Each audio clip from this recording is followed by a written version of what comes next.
매일 보수 정치 해설 시작합니다. 여러분, 오늘은 솔직하게 이야기하겠습니다. 듣기 싫은 분들도 분명 있을 겁니다. 하지만 우리 또 지고 싶습니까? 우리가 외쳤던 구호, 우리가 믿어왔던 말들, 그게 과연 선거에서 이기는 길이었는지 오늘은 피하지 않고 짚어보겠습니다. 국민의힘 김민수 최고위원이 이렇게 말했습니다. 윤어게인을 외쳐서는 지방선거에서 이길 수 없다. 이 말 한마디에 지금 유튜브 커뮤니티 댓글창이 난리가 났습니다. 변절이다. 배신이다. 우리 편을 버렸다. 그런데요, 여러분, 정말 그럴까요? 오늘 이 영상에서 왜 이런 말이 나왔는지, 우리에게 진짜 불리한 게 뭔지, 그리고 우리가 이기려면 무엇을 바꿔야 하는지 차분하지만 분명하게 이야기하겠습니다. 김민수 최고위원 발언 중 핵심은 이겁니다. 윤석열 전 대통령 탄핵 국면에서 지지율이 52%까지 올랐지만 윤어게인을 외칠수록 확장은 안 되고 줄어들고 있다. 여기서 중요한 건 감정이 아니라 구조입니다. 여러분, 탄핵 국면 때 사람들이 왜 모였습니까? 윤석열 개인 때문이었습니까? 아니면 분노, 위기감, 반대 진영에 대한 반작용이었습니까? 그런데 시간이 지나고 윤어게인만 반복되자 확장은 멈췄습니다. 이건 의지의 문제가 아니라 현실의 문제입니다. 만약 우리 외침만으로 이길 수 있었다면 윤 전 대통령은 탄핵되지 않았겠죠. 이 말이 불편해도 부정할 수 없는 사실입니다. 김민수 최고위원은 이렇게 말했습니다. 짧은 호흡으로 보면 진다. 긴 호흡으로 봐달라. 이 말 굉장히 중요합니다. 지금 우리 내부는 당장 속 시원한 말, 당장 분노를 대변해주는 구호, 당장 조회수 나오는 발언에 너무 익숙해져 있습니다. 하지만 선거는 조회수로 이기지 않습니다. 지방선거는 동네 사람, 생활 이슈, 저 사람 괜찮은데? 이걸로 결정됩니다. 윤어게인을 외치는 순간 중도층, 무당층, 생활 유권자는 조용히 등을 돌립니다. 말 안 합니다. 싸우지도 않습니다. 그냥 투표장에 안 옵니다. 그리고 우리는 또 말하죠. 왜 졌지? 가장 민감한 부분입니다. 김민수 최고위원은 이렇게 말했습니다. 부정선거라고 100% 확신하십니까? 그렇게 믿는 국민이 몇 %입니까? 이 말에 분노한 분들 많을 겁니다. 하지만 냉정하게 보겠습니다. 10년 동안 부정선거를 외쳤습니다. 결과는 어땠습니까? 영역이 넓어졌습니까? 아닙니다. 오히려 좁아졌습니다.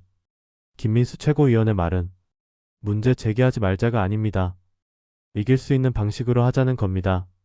제도 개선, 감시 강화, 투명성 확보. 이건 중도도 설득할 수 있습니다. 하지만 이미 결론은 정해졌다는 방식은 우리를 고립된 섬으로 만듭니다. 여기서 또 한 번 많은 분들이 불편해한 대목이 나옵니다. 우리가 아무리 한동훈을 미워해도 그를 지지하는 사람들도 언젠가는 안아야 할 국민이다. 이 말 듣기 싫죠. 하지만 선거는 좋고 싫음의 문제가 아닙니다. 김민수 최고위원은 이렇게 말합니다. 그 정도 인원 동원이 가능한 정치인이 몇이나 되느냐. 이 말의 의미는 단순합니다. 한동훈이 옳다는 게 아닙니다. 한동훈이 필요하다는 게 아닙니다.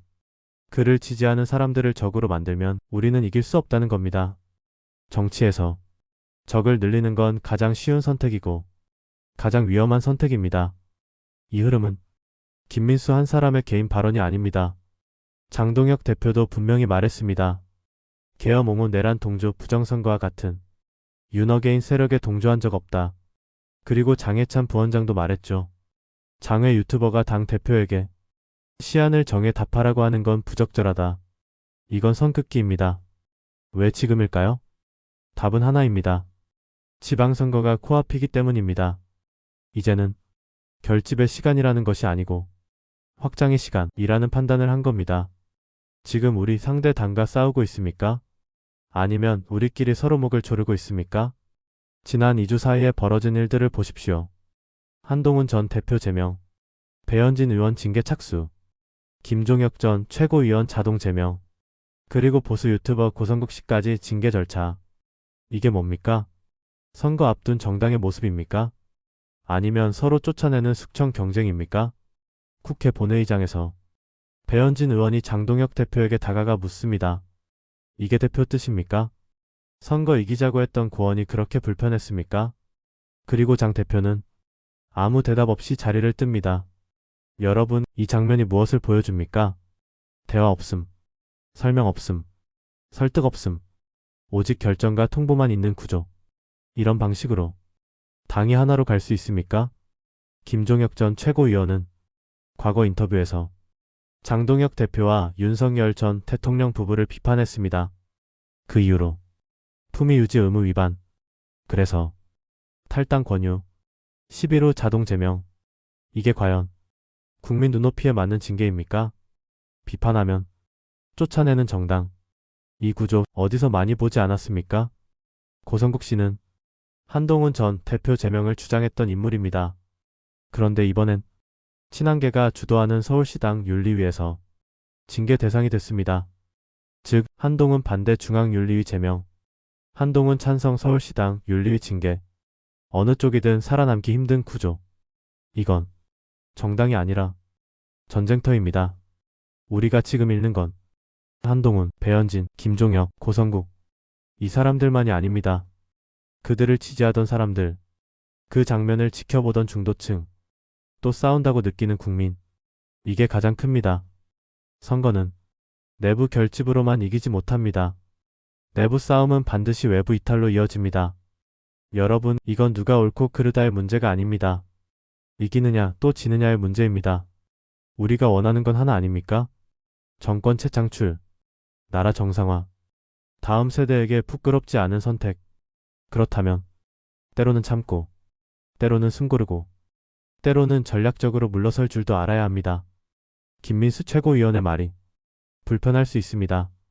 하지만 그 불편함 속에 우리가 지켜야 할 현실이 있습니다.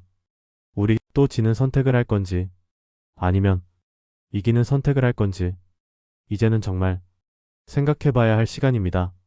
지금은 평가를 때가 아니라 이길 방법을 고민할 때입니다.